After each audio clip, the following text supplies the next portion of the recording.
Hi friends, bone tumors is a vast subject. I'm not going to talk extensively about bone tumors.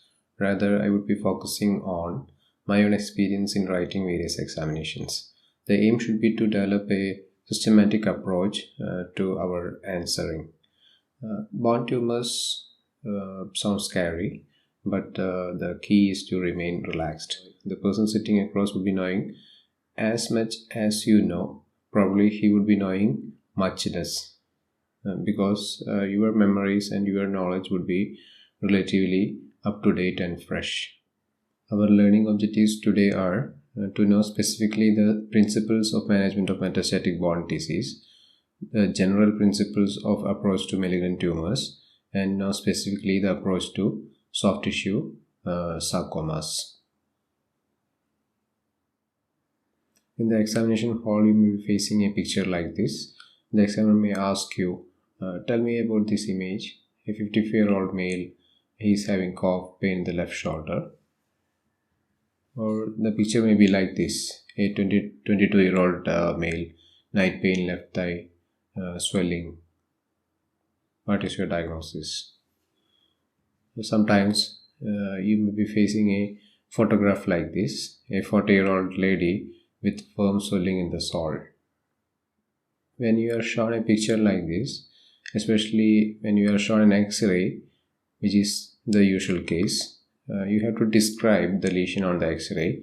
You have to recognize the aggressive lesions, and thirdly, you have to formulate appropriate management. In this talk, we won't be discussing about the first 2 points, that is how to describe a lesion on the X-ray or recognize aggressive lesion. That would be extensively dealt with by other lectures. We would be discussing more about how to formulate an appropriate management. The buzzword here is a multidisciplinary team approach. First, we will be dealing with the metastatic bone tumors. What is the biology of metastatic bone tumors? Assume that this is the tumor cell.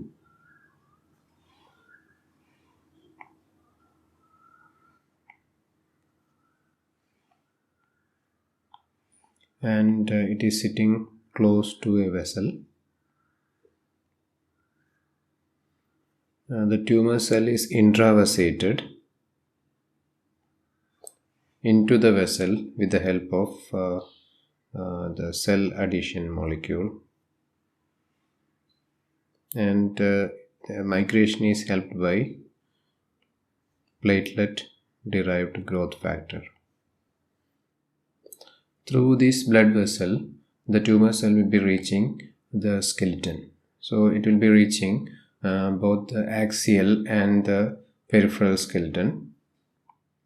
The cell reaches the axial skeleton mainly through the Baxton's plexus. The peripheral skeleton, they will be reaching mainly through the arteries. Okay. The target tissue here is the bone cell, and they will be adhering to the target tissue using a cell adhesion molecule called integrin. The extravasation into the target cell is helped by the matrix metalloproteases.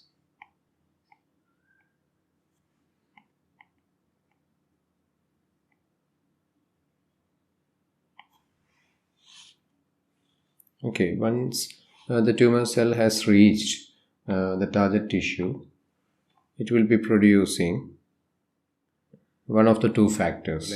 One is the parathormone related peptide, other is the endothelin 1. That depends on the type of tumor cell. The endothelin 1 is generally produced by the prostate and the breast tumor cells. Parathormone related peptide is generally produced by the thyroid, lungs, and the kidneys.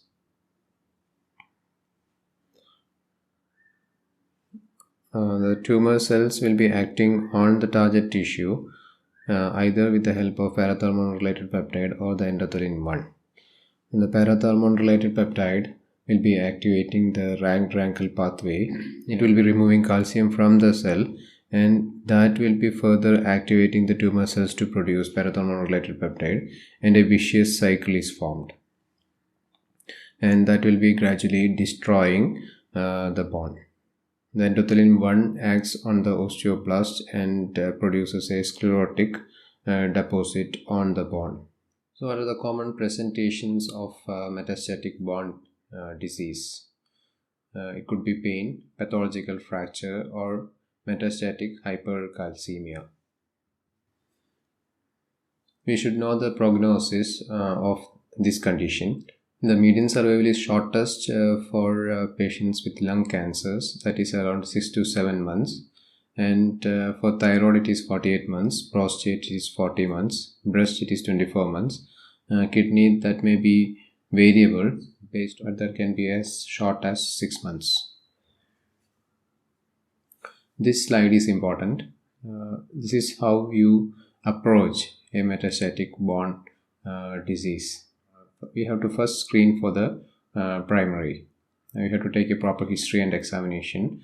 We have to do lab tests like full blood count, electrophoresis, biochemical markers, and we have to do imaging of the chest, abdomen, and pelvis for hunting the primary. At the same time, we have to get more information about the lesion either through X-ray, CT, MRI, or an isotope scan. We have to take a biopsy if the primary source cannot be identified. We should never assume a solitary lesion to be metastasis, and you should never rush to fix. The last 2 points is very important, and I would like to re-emphasize that we should never assume a solitary lesion to be a metastasis, and we should never rush to fix.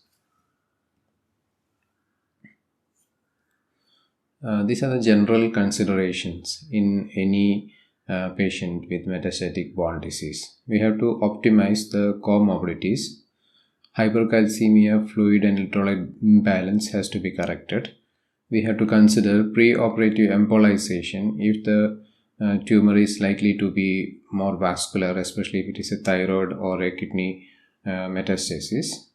And we should be actively considering venous thromboembolism prophylaxis, and patient should be supplied with adequate analgesia. The mainstay of non-operative treatment include bisphosphonates, denosumab, and radiotherapy. Metastatic hypercalcemia is an important consideration. It is a medical emergency. The symptoms include confusion, muscle weakness, polyuria, polydipsia, nausea, vomiting, dehydration. And the treatment is hydration. You have to give volume expansion. At the same time, we have to use judicially the loop diuretics and bisphosphonates. So what is the role of orthopedic surgeon? He has to decide on whether or not to take a biopsy. The biopsy is specifically indicated if the lesion is solitary, the primary is unknown, there is a long disease-free interval between a non-primary and the development of a skeletal lesion, or the patient is having more than one cancer, then also we have to consider biopsy. The second role of orthopedic surgeon is to surgically treat the metastasis for pain and to prevent fractures. Thirdly, he has to stabilize and reconstruct pathological fractures, and if the spine is involved, he has to decompress the spinal cord and nerve roots and stabilize the spine. Before any surgical procedure, we have to actively rule out primary bone tumors. This point is very important, and our procedure should impart immediate stability and allow weight bearing, and we have to assume that fracture is not going to unite. So the fixation should last the lifetime of the patient, and all lesions should be stabilized. In general, we will be offering fixation if the patient's life expectancy is less than 12 months.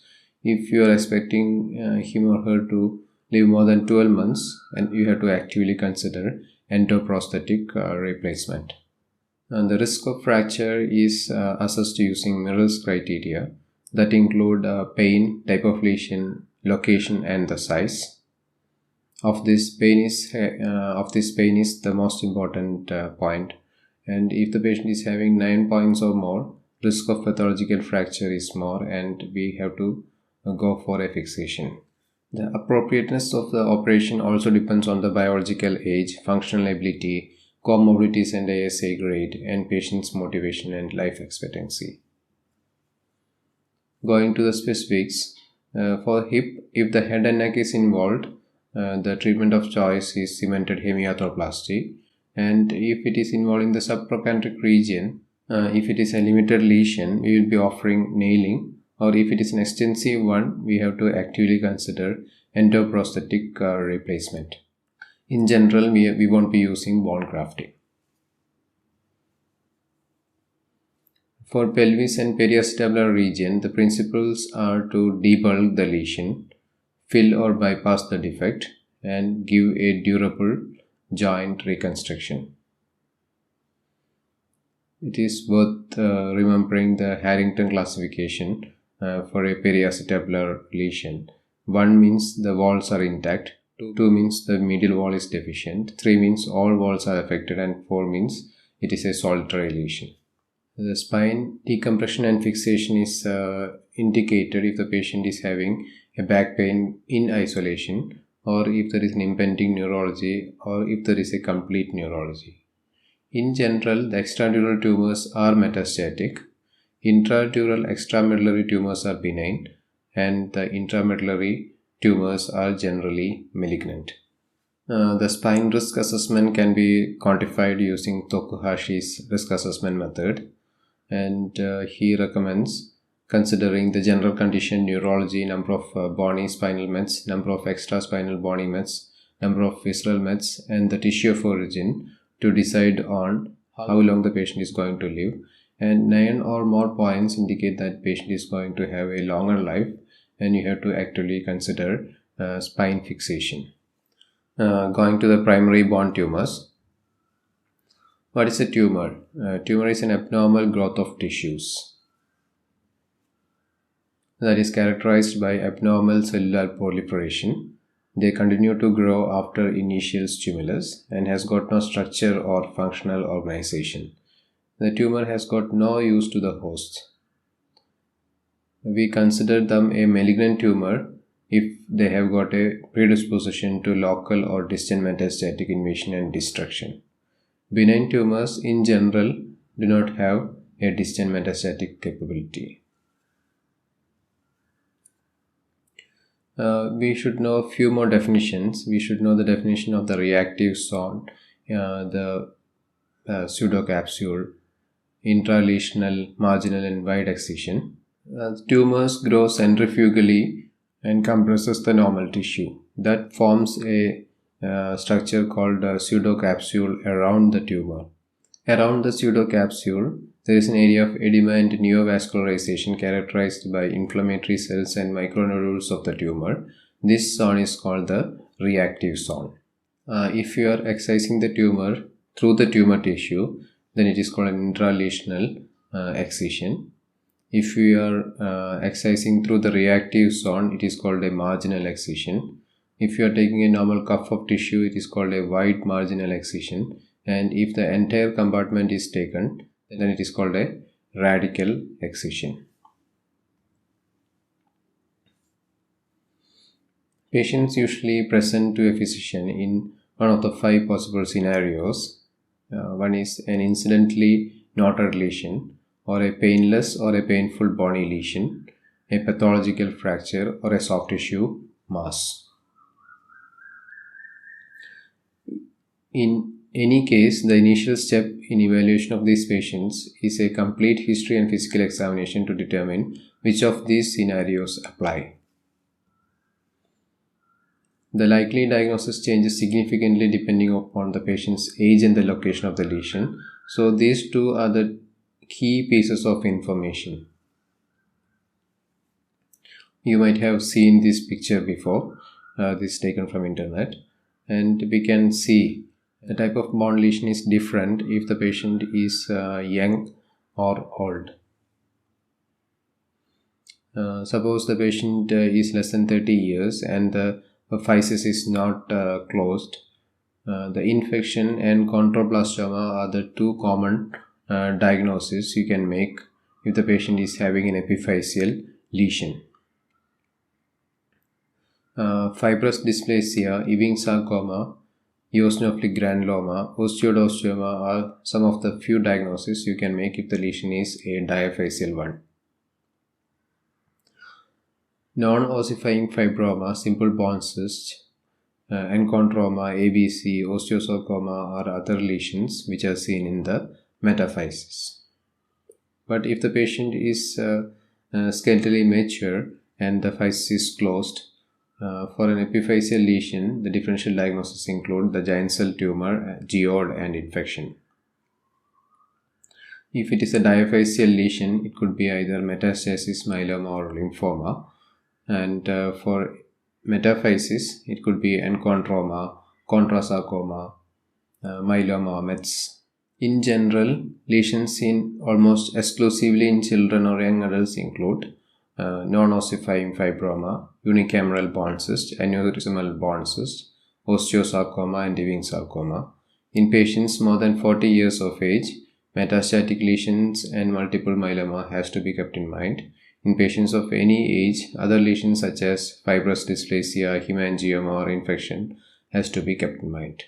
The other important points in history and examination include the location of the pain, onset and duration of the symptoms, timing of the symptoms, alleviating or exacerbating factors, and the constitutional symptoms, recent change in the weight and personal history of cancer, and a family history of bone lesion or hereditary musculoskeletal condition should be obtained from the patient. For example, if there is a family history, you can easily make a diagnosis of multiple hereditary exostosis or neurofibromatosis.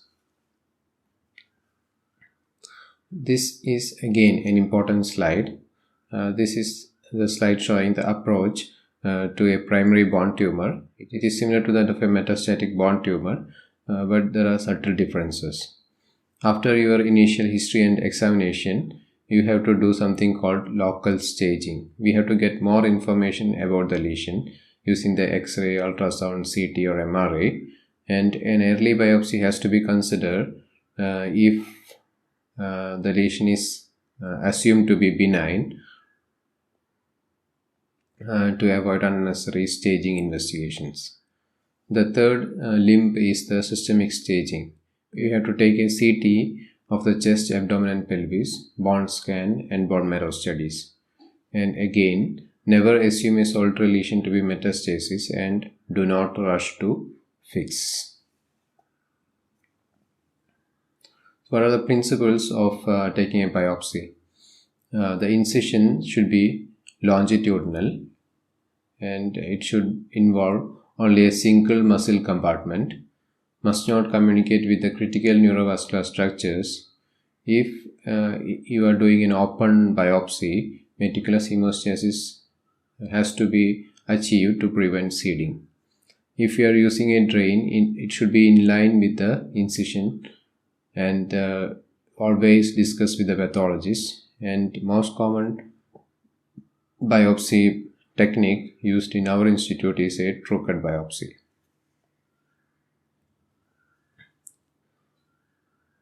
This is a picture showing how you should never do a biopsy. Here we can see that surgeon has used a transverse incision. This has made the life of the primary surgeon difficult because he has to exercise the entire quadriceps muscle, and this would prevent him from doing a limb salvage procedure. This is another picture showing how we should never put a drain. The drain should be on either ends of the incision and should be closer to the wound. In general, we won't be using a standard incision. By standard incision, I mean you are using the internervous plane. So a standard dactopectoral incision in the shoulder is not indicated. We have to split the deltoid muscle to reach the tumor.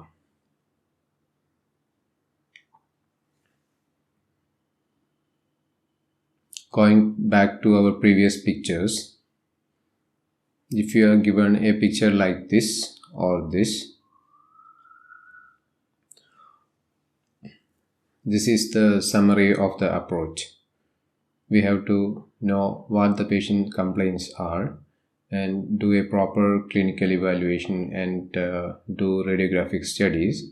And if you are seeing a focal bone lesion, it could be either a probable benign tumor, probable malignant primary bone tumor, or a metastatic bone tumor. If you are suspecting a benign bone tumor and it is non-progressive, we can continue to observe the patient. If the lesion is progressive, we have to actively consider bone scan, CT, MRI, and contemplate about biopsy. If your primary diagnosis is a malignant bone tumor, we have to do all the basic investigations like bone scan, CT, MRI, chest X-ray, and CT, and quickly go for biopsy.